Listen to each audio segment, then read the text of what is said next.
You're watching News Now from Fox. Right now, I have the pleasure of speaking with Washington, D.C. Senator Paul Strauss. Thank you so much for joining us this morning. Good morning. It's great to be here with you. So tell me about this push to make Washington, D.C. the 51st state.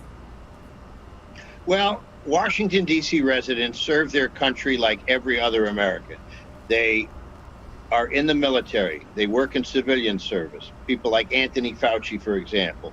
They're contributing a lot, but they don't actually have a voting member of the Senate or the House of Representatives. They vote in elections for members of Congress, but those members of Congress can't vote for them when they go to the Hill. And that's the kind of injustice that is simply un-American. We were founded on taxation without representation being tyranny as a guiding principle, but that's been the state of reality for DC residents. Even more importantly, we lack self-determination on issues that involve not only our security, but as we saw earlier this month, the security of the country. Our chief executive is a mayor and not a governor, and she couldn't call out the National Guard when we needed them, and that put Congress in greater jeopardy than they could have been. So it's an important issue of fairness, but it's also one of security as well. If D.C. were a state during the insurrection that happened at our nation's capital, do you think that things could have possibly played out differently? Absolutely. If you look at the two-tiered approach that local DC took in preparation for what everybody knew was coming, and the response of the Capitol Police, which was woefully inadequate, and the federal response behind it, you had two very different strategies. In the District of Columbia, we knew for days this was coming. Residents were asked to stay away from the impacted area. Restrictions were put in place. Extra security was there. All leave was canceled for police. In fact, that's why DC Metro's police was able to respond and come to the aid of the Capitol. When the mayor requested the National Guard, she needs the permission of the Secretary of the Army to deploy them. And even any changes in deployment then have to go through that. It's a cumbersome bureaucracy that makes everybody less safe. And thankfully, we had a minimal loss of life that was tragic, but it could have been so much worse if the men and women of the DC Metropolitan Police Department hadn't come to the rescue of the Capitol Police. Now, you sound very confident when you say that leaders and residents of the D.C. area can benefit from this push. Is this a new idea? It is not. D.C. residents have been struggling for equality for over 200 years, ever since Congress took away our voting rights in 1801. But the new idea is one that instead of trying to amend the Constitution and treat the seat of government differently, let's shrink the federal district to the area that is literally just the federal district. And in fact, we all got a pretty good idea of where those borders were during the inauguration because we had to fence off the federal district to provide the adequate security. Make that the national capital area. Let's shrink the big bureaucracy. You know, senators from Oklahoma and other states shouldn't have to waste time looking into DC's local laws or confirming the judges to our local courts or family courts. The Senate has enough to do on its plate.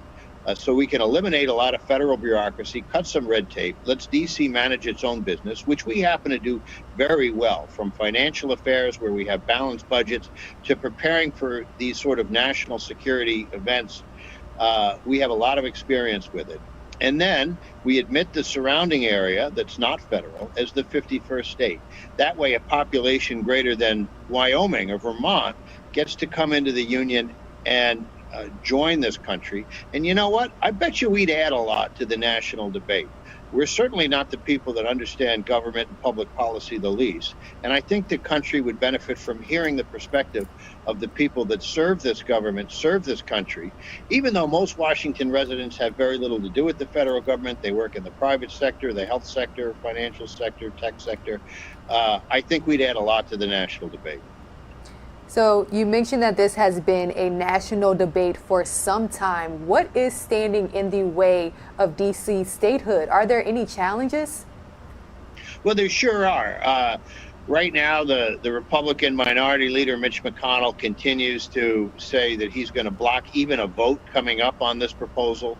There is some concern as to people objecting to who D.C. might send to the Senate as voting senators. And I think that's really unfortunate. The focus shouldn't be on whether we would send Democrats or Republicans to the Senate. We're going to send two Americans. They're going to be United States senators. They're going to go to work for the entire country. And they're going to bring a perspective that comes from living in the capital of this great nation that will enhance our democracy. You know, if you don't let the violin section play in the orchestra, it's not really the string section that you're hurting. You're diminishing the quality of the music as a whole. And when you don't let them, all of the voices in our democracy play out the way they're supposed to, the symphony of our democracy loses quality that I think we all need right now. So as we talk about unifying the country and bringing all Americans together, an important step is making sure that the Americans who are left out of the legislative process get to finally participate on equal footing. Now, Senator Strauss, you mentioned that some Republican leaders are objecting this. Is there any bipartisan support?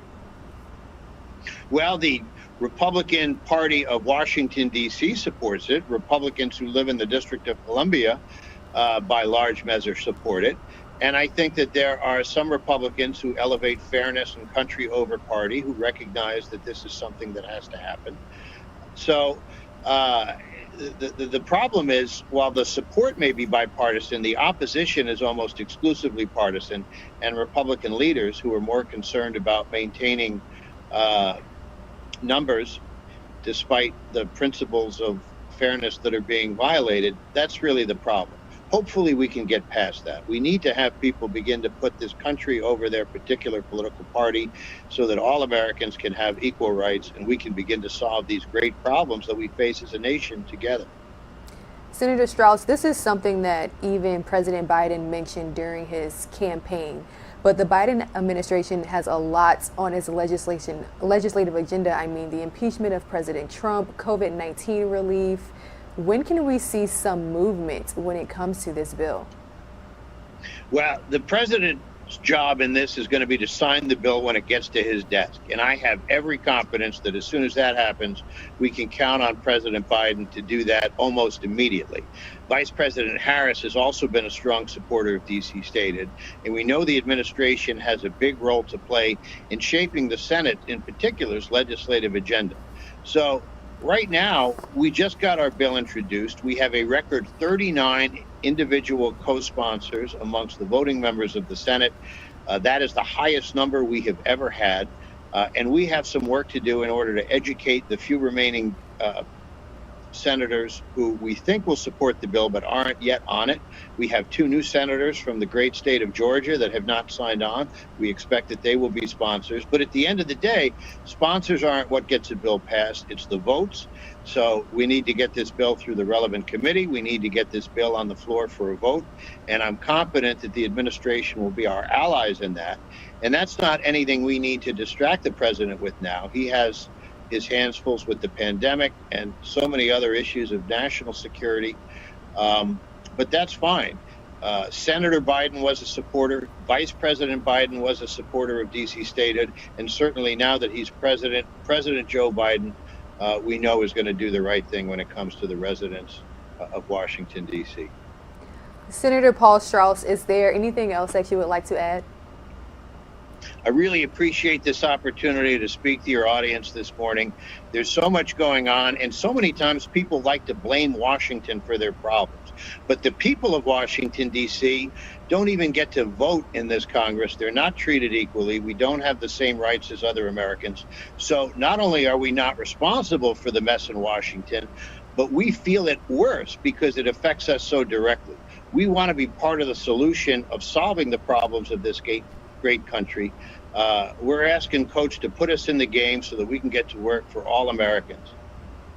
The push to make Washington, D.C. the 51st state. We'll definitely be following this story here on NewsNOW from Fox. Thank you so much for joining us. Thank you. Right now, some of our viewers will see a quick 2-minute commercial break.